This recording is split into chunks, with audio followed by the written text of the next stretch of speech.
अस्सलाम वालेकुम everyone, welcome to Alif online academy. Class 6 की ज्योग्राफी में unit 6 changing the earth and the human activities, उसमें ये लास्ट पार्ट है जो कि माइग्रेशन से रिलेटेड है। बाकी जो है chapter 3 climatic regions of the world and natural disaster, इसको इनकी वीडियोस भी जो है वो अपलोड कर दी गई हैं। लिंक आपको डिस्क्रिप्शन में मिल जाएगा, अदरवाइज़ आप जो है इस नंबर पर रब्ता करके लिंक ले सकते हैं। माइग्रेशन क्या है? Moving from one place to another place. And reasons क्या होते हैं कि to find the work and better living condition, इस वजह से लोग जो है वो माइग्रेशन करते हैं। सो माइग्रेशन में दो फैक्टर्स होते हैं, एक को जो है पुश फैक्टर्स कहा जाता है। मीन्स रीजंस पीपल लीव, क्या रीज़न होते हैं कि एक कंट्री लोग जो है वो छोड़ देते हैं। तो सबसे पहला रीज़न जो है वो पॉवर्टी है, दूसरा जो है वो अनएम्प्लॉयमेंट है, तीसरा रीज़न जो है पुअर एंड लिटिल लैंड, वहाँ पर लोगों को रहने के लिए जगह नहीं होती।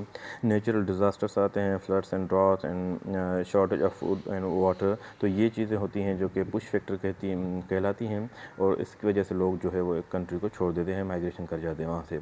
दूसरा है pull factor, means the reasons people are attracted. कौन कौन से रीज़न होते हैं जब दूसरी कंट्रीज़ में लोग जाते हैं? तो वहाँ के जो पुल फैक्टर्स होते हैं, better jobs and industries and better services, schools, hospitals, homes, more reliable food supply and safe environment, ये चीज़ें जो है वो पुल फैक्टर्स में इंक्लूड होती हैं। इम्पैक्ट ऑफ माइग्रेशन क्या पड़ता है कि affect both migrants and the places involve, जहाँ पर लोग जाते हैं वो भी अफेक्टेड होती हैं, और जो माइग्रेंट्स होते हैं उनको भी जो है इफेक्ट होता है।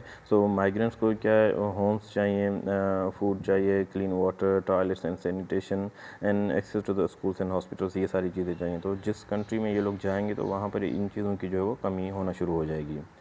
एंड एडवांटेजेस क्या हो सकते हैं कि जो होस्ट कंट्रीज़ होती हैं विद फ्यू वर्कर्स, उनको बेनिफिट होता है। ऐसी कंट्रीज़ जहाँ पर वर्कर्स जो है वो कम होते हैं, एग्जांपल जैसे ऑस्ट्रेलिया है एंड कनाडा है, वेलकम वर्कर्स, वो वर्कर्स को जो है वो वेलकम करती है।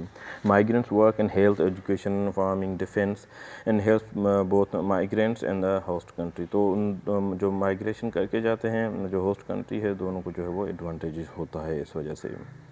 लेकिन डिसएडवांटेजेस क्या हैं कि loss of workers in the home country, जिस कंट्री को वो छोड़ कर गए हैं वहाँ पर जो है वो वर्कर्स कम पड़ जाते हैं। Pressure on host countries resources, लेकिन जहाँ पर ये गए हैं वहाँ के जो रिसोर्सेज हैं, चीज़ें हैं, वहाँ उनमें बहुत ज़्यादा प्रेशर आता है, क्योंकि ज़्यादा लोग आएंगे तो ज़्यादा यूज़ करेंगे।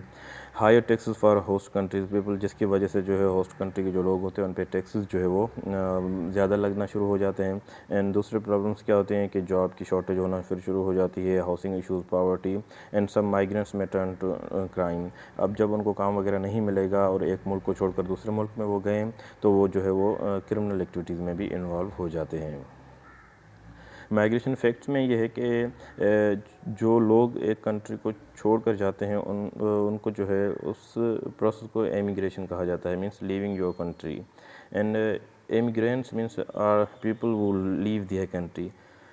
दूसरा है immigration, means coming into new country, and immigrants are people who come to live in a new country. जैसे कोई पाकिस्तान को छोड़कर अमेरिका जा रहा है तो उनको हम जो है एमिग्रेंट्स कहेंगे पाकिस्तान के अंदर, और ये सारा प्रोसेस जो है वो एमिग्रेशन का कहलाता है। लेकिन अमेरिका में जब वो जाएंगे तो उनको इमिग्रेंट्स कहा जाएगा, एंड ये सारा जो प्रोसेस है इमिग्रेशन कहलाया जाएगा। तो ये एक छोटा सा टॉपिक था, इससे जो है ये chapter changing the earth and human activities जो है वो कंप्लीट होता है। Thank you so much.